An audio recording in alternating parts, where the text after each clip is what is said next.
सत्ता में अब बात कनाडा के प्रधानमंत्री जस्टिन ट्रूडो की, जिनकी कूटनीतिक धूर्तता वाले सीरियल एपिसोड हमने आपको सत्ता में दिखाए। लेकिन आज हम न्यूज मित्रों को ये बताते हैं कि कैसे अब कनाडा में ही ट्रूडो की सत्ता के तोते उड़ रहे हैं और अब प्रधानमंत्री पद वाली ये सत्ता ट्रूडो के हाथ से फिसल रही है। इसके पीछे वजह है 28 अक्टूबर वाला एक ऐसा अल्टीमेटम जिसे किसी और ने नहीं बल्कि खुद ट्रूडो के सांसदों ने ही उन्हें दिया है। ट्रूडो के सांसदों ने उन्हें यह चेतावनी दी है कि वो या तो 28 अक्टूबर तक प्रधानमंत्री का पद छोड़ दें या फिर विद्रोह का सामना करने के लिए तैयार रहें। यानी जो ट्रूडो सत्ता की चाहत और वोटों के लालच में खालिस्तानी एजेंडे की दिशा में बहते जा रहे थे, जिसकी वजह से उन्होंने अपनी कूटनीति को भी ताक पर रख दिया था, अब वो कुर्सी ही ट्रूडो के पास से जाती हुई दिख रही है। जस्टिन ट्रूडो के खिलाफ उनकी खुद की लिबरल पार्टी में बगावत हो गई है। लिबरल पार्टी के 24 सांसदों ने ट्रूडो को प्रधानमंत्री पद से हटाने के लिए कहा है।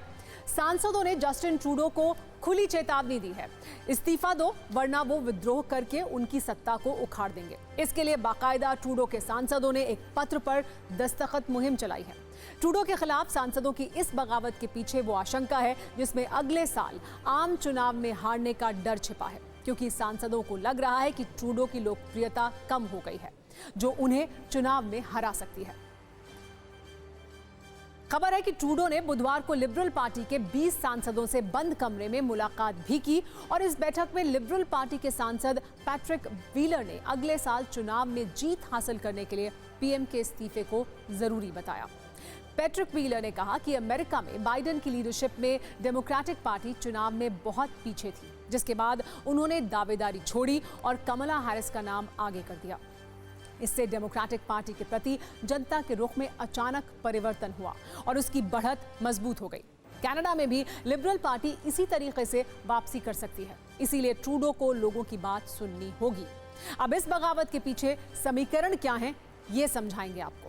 लेकिन उससे पहले देखिए आखिर ट्रूडो की हाउस ऑफ कॉमन्स में कैसे घनघोर बेइज्जती हुई, जहां बहस के दौरान ट्रूडो ने ऐसा कुछ कहा जिससे पूरे हॉल में उनका मजाक उड़ाया गया।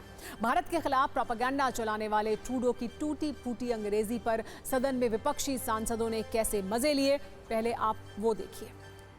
अब सत्ता में हम आपको ये भी समझाते हैं कि जस्टिन ट्रूडो ने सोचा क्या था। भारत के खिलाफ झूठ बोलने से उनके नंबर कनाडा में बढ़ जाएंगे, लोग खुश होंगे, शाबाशी मिलेगी। उनका खेल अचानक खराब कैसे हो गया? तो इसका जवाब है सत्ता का समीकरण, जिसकी वजह से ट्रूडो को खालिस्तान बड़ा प्यारा लग रहा था।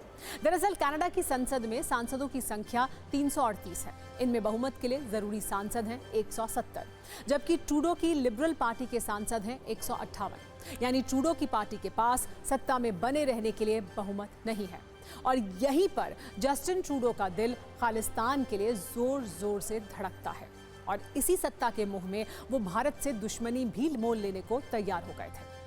दरअसल बहुमत ना होने की वजह से ट्रूडो ने खालिस्तानी प्रेमी न्यू डेमोक्रेटिक पार्टी का समर्थन लिया था और उसी एनडीपी के भरोसे ही ट्रूडो सरकार को सत्ता का आशीर्वाद प्राप्त था। लेकिन पिछले महीने एनडीपी ने ट्रूडो की लिबरल पार्टी से समर्थन वापस ले लिया। बावजूद इसके ट्रूडो सत्ता में बने रहे क्योंकि दूसरी पार्टी का समर्थन उन्हें मिल गया। लेकिन अब भी ट्रूडो की सत्ता अगर मगर में लटकी हुई है। ऊपर से कनाडा में लिबरल पार्टी और जस्टिन ट्रूडो की लोकप्रियता भी कम हुई है।